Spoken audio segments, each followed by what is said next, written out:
haala qilleensaa mijataa haala taa'umsa lafaa bareedaa kanarra qubatee kan jiru xiyyaarri Itoophiyaa duuba kootti argaa jirtan kun naannoo kana erga bakka oolmaaf bultii godhate bubbulee jira. Iddoon kun magaalaa Buraayyuu naannoo Taaxaq jedhamuun beekamudha. Maarree xiyyaarri kun mala jiruu fi jireenyaas ta'ee jira. Nus bakka isaa deemnee tajaajila inni yeroo ammaa kana kennaa jiru daawwanne isin daawwachiisuu feeneerra. Hanga xumura qophii keenyaatti nu waliin tura.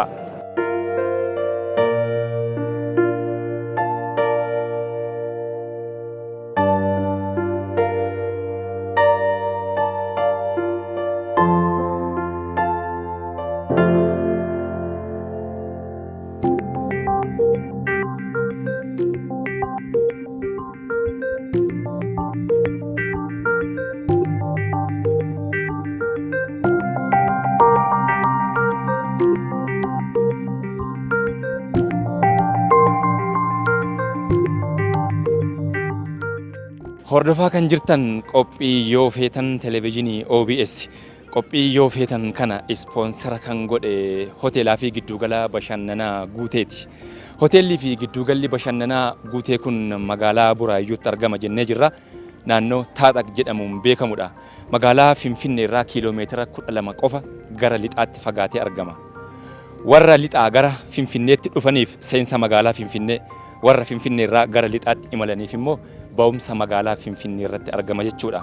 Qophii kanaan tajaajila hoteellii fi giddugalli Guutee kennu siniif dhiyeessina.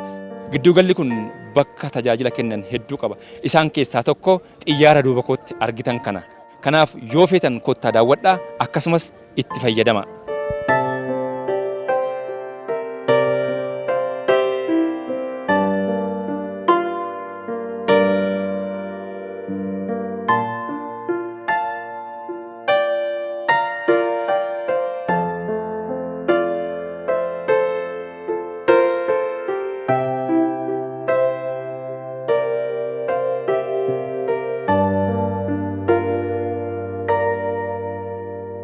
Hoteellii fi giddugalli bashannanaa Guutee kun lafa kaaree 6,000 irratti ijaaramee jira. Kanneen keessaa lafti xiyyaarri kun qubatee jiru lafa kaaree 1,000. Egaa xiyyaarri kun waggoota dheeraadhaan dura namoota baateetu samiirra balali'aa ture. Amma immoo hoteela ta'etu nama keessummeessaa jira. Namoota garaagaraa nyaataaf dhugaatiidhaan keessummeessuu qofa miti tajaajilli isaa sirnoota garaagaraallee keessatti kabajamaa jira. Kanneen keessaa immoo sirni guyyaa dhalootaa har'a kabajamaa jiru tokko. Egaa sirni guyyaa dhalootaas xiyyaara keessatti kabajamaa jira jechuudha. Mee namoonni akkamitti as keessatti kabajaa jiru keessa seenetan immoo isinitti agarsiisa. Isinis lafa barbaadanii dhuftanii xiyyaara kana keessatti guyyaa dhaloota keessanii kabajachuu dandeessu. Bara tokko yaadannoo isinii ta'a waan ta'eef kottaa itti fayyadamaa yoo feetan hoteelaa fi giddugalli bashannanaa Guutee isiniif mijaawaadha.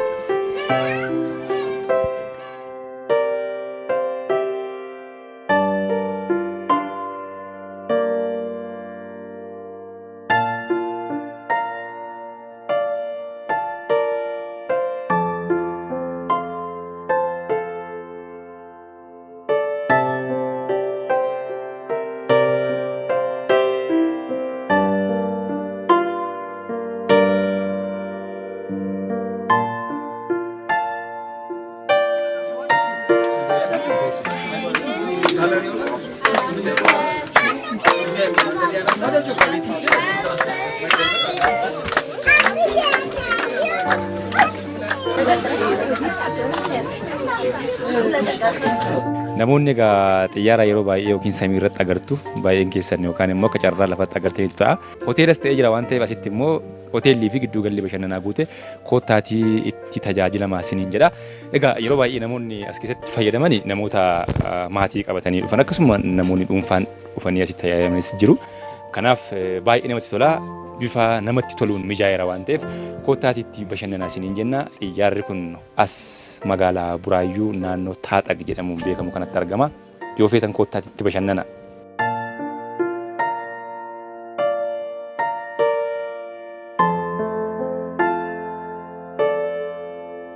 Maqaan koo Waaqtolaa Ambisaan jedhama. Kanaan dura si'a tokko lama dhufeera. Har'a garuu maatii koo wajjin dhufee as jira. Tajaajilli nuyi asii argannu baay'ee gaariidha. Naannoo keenyatti waan akkasii hojjetamuunsaa nuufis baay'ee gaariidha. Naannoon jiraadhu Buraayyuu ganda Kattaaraan jiraadha. Tajaajila garaagaraa asittiin argannaa, ijoollee keenyas fidannee bashannansiifna. Wanta asii dhiban jiru namoonni dhufanii asitti akka bashannanis baay'ee gaariidha. Bashannanni waan gaarii tas jira dhufanii jira. Hora xiyyaara yaabbannes yeroo as dhufnu bakka jira miti garaagarummaa tokko seensii namaa kennu qaba jechuudha.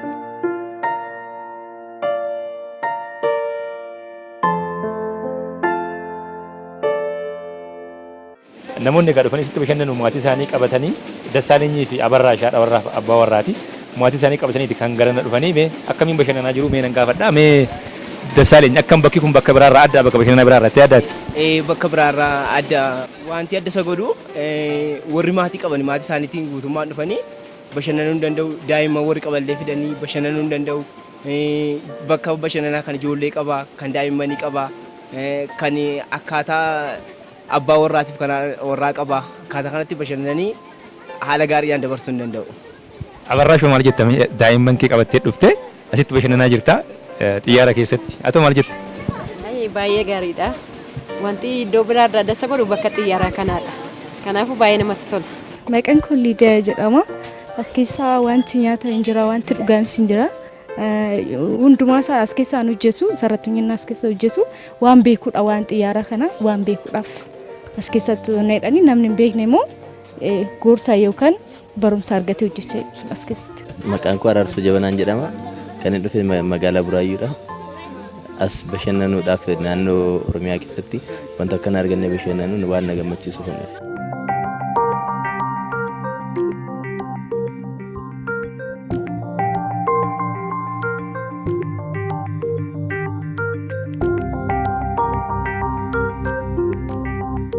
Egaa hoteellii fi gidduugalli bashannanaa guutee kun sirnoota garaagaraa fi mijaa'aadha. Kanaaf namoonni fagoorraa dhiyoorraa dhufanii itti fayyadamaa jiru.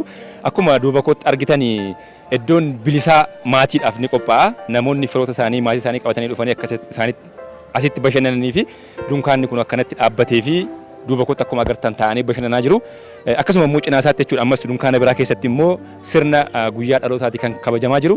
Kanaafuu gaasinis koottaatii bakka jirtanii hoteelaaf giddugala bashannanaa guutee kanatti itti fayyadamaa isiniin jenna. Egaa iddoon kun cidhaaf hin ta'a sirna guyyaa dhalootaatiif akkasumas sagantaa maatii garaagaraatiif koottaa itti fayyadamaa isiniin jenna. Akkuma dura xiyyaara keessatti daawwachaa turtan guyyaa kabaja sirna dhaloota dunkaana keessattis asittis kan biraatu raawwachaa jira jechuudha. Kanaaf ammas qophiin yoo feetan akkuma tufetti jira televezyiinii OBS waliin turtii gaarii.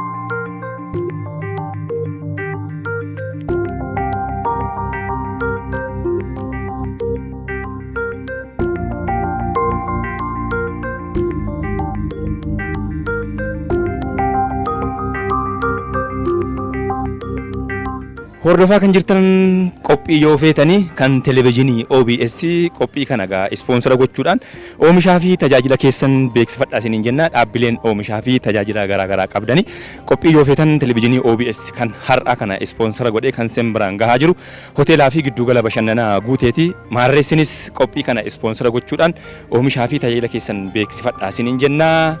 irra caalaa bu'aa qabeessa ta'a isiniin jenna. Ammas qophiin yoo feetan akkuma tufetti jira nu waliin tura.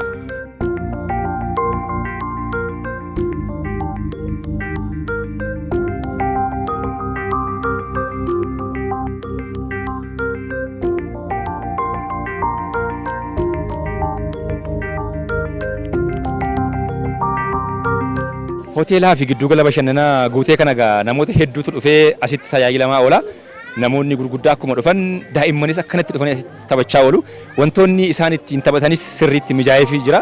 Kanaaf daa'immanis maatii keessan qabadhaa koottaatii guyyaa boqonnaa keessanii hoteelaa fi giddugala bashannanaa guutee kanatti bashannanaa isiniin jenna.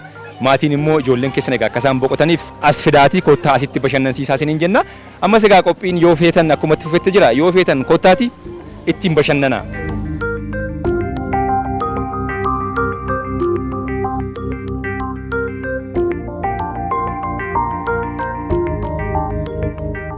Hoteelli fi giddugalli bashannanaa guutee kun egaa tajaajilamtoota isaa yookaan itti fayyadamtoota isaa garaa gahuudhaaf waan baay'ee godha. Kun akkuma agartan kana akka iddoon kun baay'ee namatti toluu fi nama hawwatuuf akkanatti kunoo caffee afaa jiru.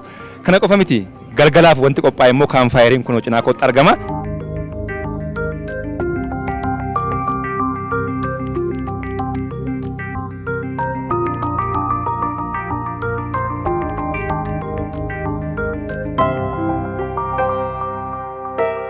Hoteelaaf giddugala bashannanaa guutee kana dhufnaan egaa wanti ittiin bashannanan waan nyaatanii fi waan dhugan qofaan miti. Wal dorgommiiwwan garaagaraa kan akka puulii, karambullaa fi kanneen biroo jiru yookaan immoo hiriyoota ofii fidatanii dhufanii waliin bashannanuun jiru. Fakkeenyaaf amma kutaa karambullaati kan amma seenaa jiru. Mee akkamitti taphachaa jiru laata?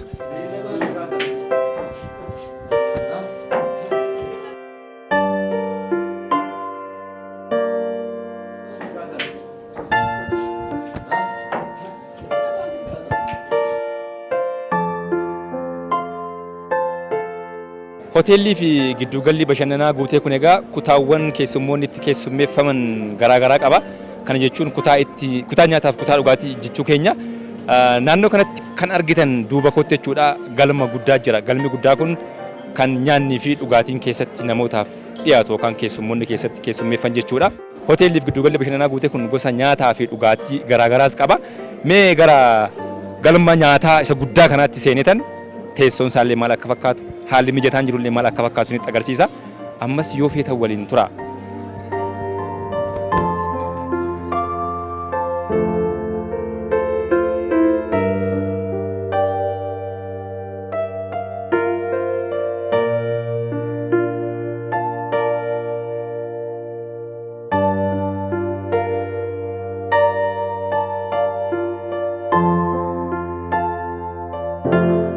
Anis egaa akkuma namoota kaanii as keessa taa'ee nyaachuuf bakka qabadheen bahe namoonni baay'een isaanii egaa agartanii as keessa taa'anii kan isaan waliin haasa'aa nyaachaa dhugaa jiranii.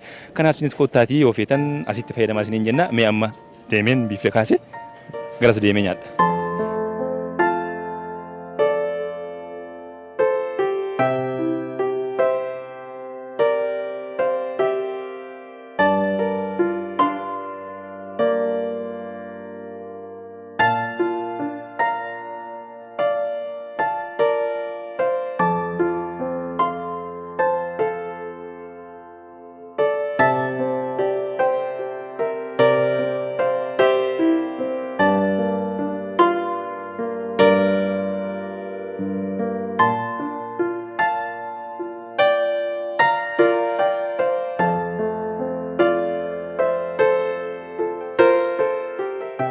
Teessoon galma nyaataa kana keessatti isin argitan kun egaa kan xiyyaara keessaa bahe baay'ee namatti tola. Kan istaandardii isaa eege yookaan sadarkaa isaa eegedha.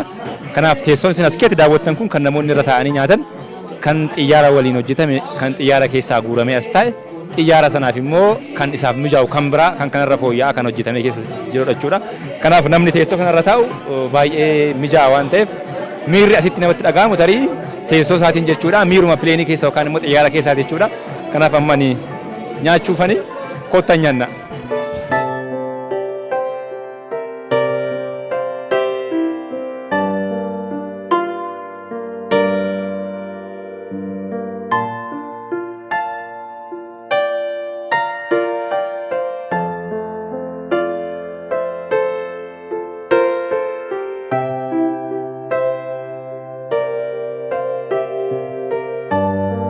Egaa namni hoteelaaf giddu gala bashannanaa guutee kana dhufe dhugaatii barbaade itti fayyadama, nyaata barbaade itti fayyadama. Kanaaf an fakkeenyaaf biifee kaasee nyaadheera, natti toleera. Akkasuma immoo boogni jira, daadhiin bulbulli dammaa. Anarraaf kanan filadhe bulbula dammaa kana, bulbulli dammaa kunis baay'ee namatti tola. Mee asii ka'eetan immoo dammi kun eessaa dhufaa akkamitti hojjetama isa immoo nan iyyaafadha warra hojjeturraa. Kanaaf isinis yoo feetan koottaatii hoteelaaf giddu gala bashannanaa guutee kanatti fayyadama.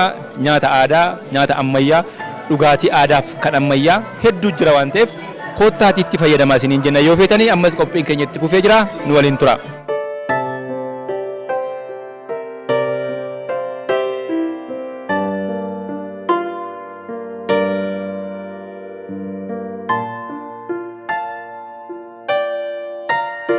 Egaa laaqana koo nyaadheen jira, laaqanni isaanii baay'ee natti tolee jira. Abbaan barbaadan ciree, abbaan barbaadan laaqana, abbaan barbaadan immoo irbaata koottaa nyaadha. Sa'aatiin hin daanga'u. Yeroo barbaadan koottaatti itti bashannanaa hoteelaaf giddu gala bashannanaa guutee kanatti isiniin jenna. Egaa adhufnaani feetan booka unattu, feetan cooma murattu. Kanaafuu koottaa ammas qophii kana ispoonsara kan godhe hoteelaaf giddu gala bashannanaa guuteeti. Warri kaanis oomishaa fi tajaajila keessan qophii kana ispoonsara godhadhaa beeksifadhaa isiniin jenna. Qophiin keenya itti fufa ammas nu waliin tura.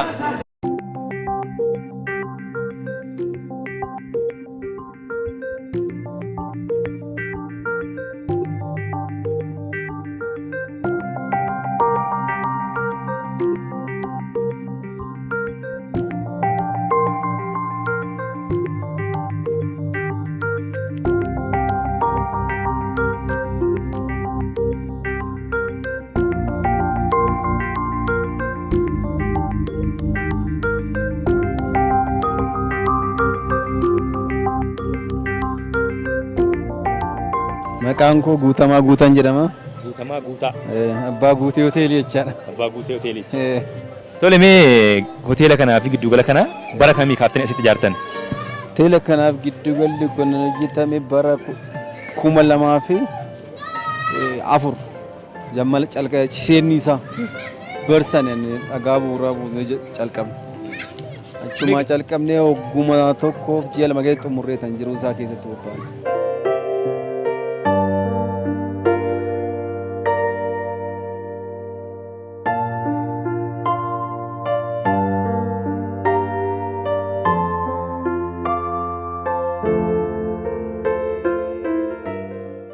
Xiyyaarri kun yaadni isaa eessaa maddame akkamitti qaqqabdan? Waanuma addaan yaaleetu maas godhadhen wanti kun milkaa'ee daandiin xiyyaara biyya keessas gargaarsa naa godhe as godhee kinoo biyya ilaalchisaa jira siin jedhe. Hoteelaa fi giddu gala bashannanaa guutee dhufuudhaaf daandiin isaa bu'aa bahiin qabu. Egaa bakki inni itti argamu daandii guddaa Finfinnee bahee gara lixa Oromiyaa deemu irratti jennee jirra. Fageenyi isaa immoo Finfinnee irraa kiiloomeetira 12 qofa irratti gara lixaatti jechuudha. Kanaaf egaa adhufnaan immoo iddoon konkolaataa dhaabbattan iddoo ga'aatu jira, eegumsis ga'aa jira. Daandii dhumarras fagoo laftis hin deemtan hin jiru.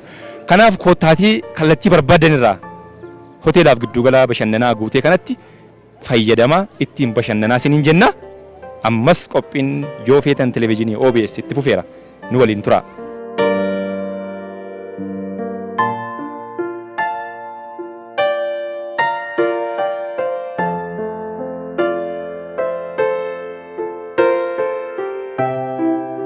Xiyyaara samii irra deemu lafa keessanii hoteela gootanii akkamitti kana teessoo isaa akkamitti mijeessitan? Akkuma agartu teessoo isaa kun waaqarra gizee deemu akkanan turre akkuma otoobisii kana fuulduratti garagaraa ture inni VIP kilaasii dhummuusuma kana akkuma turitti gargaranii taa'u xiyyaarras waaqarra soggaa ta'e teessoo isaa inni akkuma agartu kana isa VIP dhaan san isa tarkaa tokkoffaadha akkuma taa'anii achirrattis isaan duubaa sun illee akkuma otoobisii taa'aa turanii nuti garuu hunda isaa isa kanas akkuma namaaf mijataa ta'etti walitti garagaranii akka ta'an akkuma mana reestooraantii mana hoteelatti isuma fakkeessine keessatti akka namni fayyadamu keessatti akka bashannanu akka dhufee daawwatu kana mijeessine yoo televezyiinis hundumayyuu waan hundatti galchine baaris itti goone mataa isaa danda'e astanaagaajiin san mataa isaanii danda'e bakka akka itti bashannaniif akka dhufanii daawwatan walgahii xixiqqaas hin geggeessina waa'ee konferensii xixiqqaas lidatii jedhan kana guyyaa dhalootaa jedhan kanas cidhas baay'inaan cidhas እና waa baay'ee geggeessina waan amma nama dhibbaa ta'u nama isaa olillee yoo ta'e namoonni muraasa itti fayyadamu namni harkatti fayyadamu waan hundumaaf banaadha manni kun.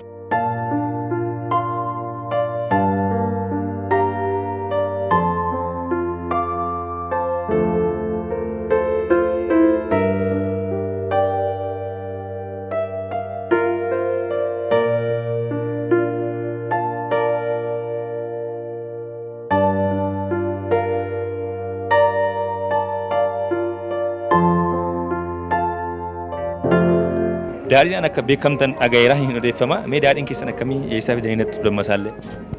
Daadhiin keenya uummanni daadhii kana akkuma beektu ilaalta damma qulqulluurraa hojjetama. Daadhii keenya hadda godha. Daadhii immoo hadda godhu damma. Dammi isaa akkuma agartu kun damma hadii kana. Dammi kun damma daabboodhaan nyaatamu damma qulqulluu isa uumaa of keessaa hin qabne. Damma kana kiiloo lamaan leetira 3 duwwaa. Tokkoffaan kiiloo lamaan leetira 3 jechaa xiqqoo ba'a. Lammanni immoo damma akkanaati. Damma akkana cuunfaa damma akkasittan beekamu daadhiin keenya kun. Bishaan geeshee damma kana sadan duwwaadha. Duraan dursaasumaaf qopheessine amma namoonni baratanii sagantaa barbaadan irratti amma mana isaan jiranitti naannoo Finfinnee kana yoo ta'e amma kiiloomeetira 40-50 teessumatti konkolaataa keenyaan guyyaa sagantaa isaanii ganama mana isaaniitti geessinaaf duraan dursanii nutti himatan akkasitti amma hojjechaa jirra asitti bichaa biti.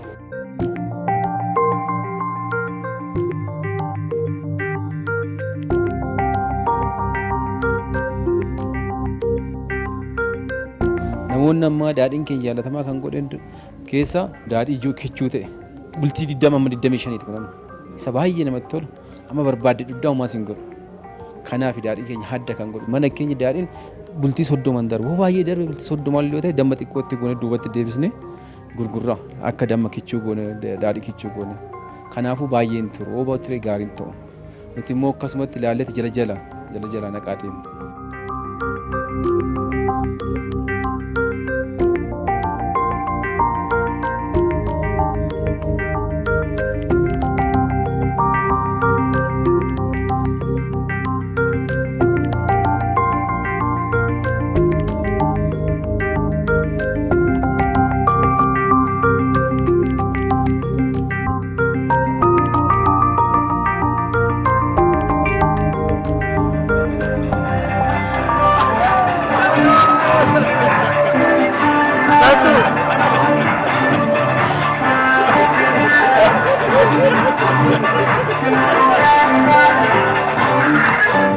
Foollee Daandessaan jedhama.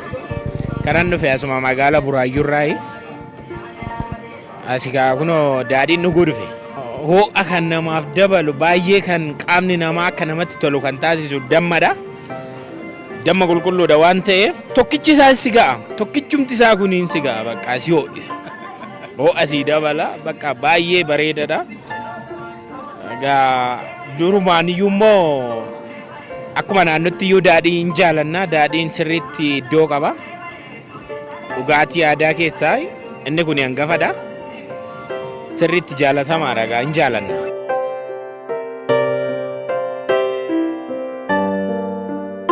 Qophii yoo feetan har'aa kana gaa hoteelaaf giddugala bashannanaa guuteetii kan ispoonsora godhee isin biraan gahaa jiru daawwattoota televezyiinii OBS. Egaa adhumnaan mana keessattis alattis akka barbaadanitti bashannanuun ni danda'ama. Qilleensa mijataa jira naannoo kana. Haalli taa'umsa lafa naannoo kanas baay'ee namatti tola ija hawwata. Kanaaf koottaatii itti fayyadamaa isiniin jenna. Egaa ammas tajaajila hoteelliif giddugalli guutee kennu keessa tokko kutaa ciisaa yookaan immoo bakka boqonnaati. Mee kutaan ciisaa isaanii immoo maal fakkaataa gara deddeemee nama immoo isin daawwachiisa.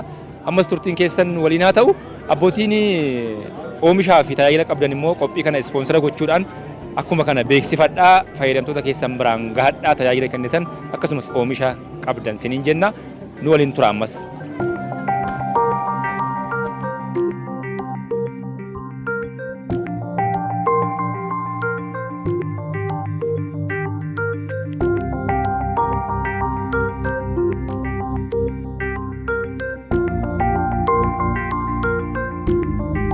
Hoteellii fi gidduugalli bashannanaa guutee kun tajaajiloota akka cidhaa kan akka guyyaa dhalootaa fi kanneen garaagaraatiif ta'a. Daa'immaniifis bakki taphaa hedduutu mijaa'ee jira kan namatti tolu waan ta'eef egaa daa'immanis maatiiwwan keessan qabadhaa koottaati bakka bashannanaa kanatti bashannanaa isiniin jenna. Booyingii 737 immoo asitti hoteela ta'ee jira. Kanaaf namoonni feetan koottaati ittiin bashannana. Qophii keenya yoo feetanii kan ispoonserummaa hoteelaa fi giddugala bashannanaa guuteetiin isiniif dhiyeessaa turre xumurreerra. Fayyaa ta'a.